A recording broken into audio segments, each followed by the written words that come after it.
Audience మునపట్ల థియేటర్లకు రావట్లేదంటూ నిర్మాతలు ఓ మాట అనేస్తున్నారు కానీ ఆడియన్స్ బానే వస్తున్నారు. కానీ వాళ్లను థియేటర్ వరకు రప్పించే కంటెంట్ ఇవ్వట్లేదు మన మేకర్స్.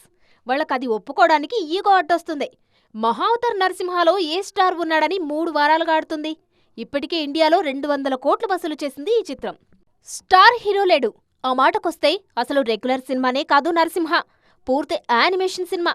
జూలై 24న చాలా తక్కువ స్క్రీన్స్ లో విడుదలై 3 వారాల తర్వాత కూడా అదే దూకుడు చూపిస్తుంది ఈ చిత్రం. దీనికంటే ముందు నాని నిర్మించిన కోర్ట్ 2 వారాలు ఆడింది. అది కూడా కంటెంట్ ఉన్న సినిమానే. పైగా టికెట్ రేట్లలో ఎలాంటి హైక్ లేదు.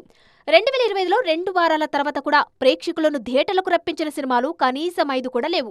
సంక్రాంతికి వస్తున్నామొకటి 3 వారాల వరకు కలెక్షన్స్ తీసుకొచ్చింది. అనిల్ రావిపూడి, వెంకటేష్ కలిసి చేసిన ఈ మ్యాజిక్ కు కుటుంబ ప్రేక్షకులు బ్రహ్మరథం పట్టారు. ఆ తర్వాత మరే పెద్ద సినిమా ఈ మ్యాజిక్ చేయలేకపోయింది. తండేల్, హిట్ 3, మ్యాడ్ స్క్వేర్ లాంటి సినిమాలు మంచి విజయం సాధించాయి. కానీ ఫస్ట్ వీకెండ్లోనే 90% రిటర్న్స్ తీసుకొచ్చి 2వ వారానికి సైలెంట్ అయ్యాయి. ఆ తర్వాత కోర్ట్, ఇన్నాళ్లకి మహా అవతార్ నరసింహ 3వ వారంలోనూ ఆడియన్స్ ను రప్పించాయి. వీటిలో ఏ సినిమాకు టికెట్ రేట్లు పెంచుకోలేదు. మరి లోపం ఎక్కడుందంటారు? ఆడియన్స్ లోనా, మేకర్స్ ఇచ్చే కంటెంట్ లోనా?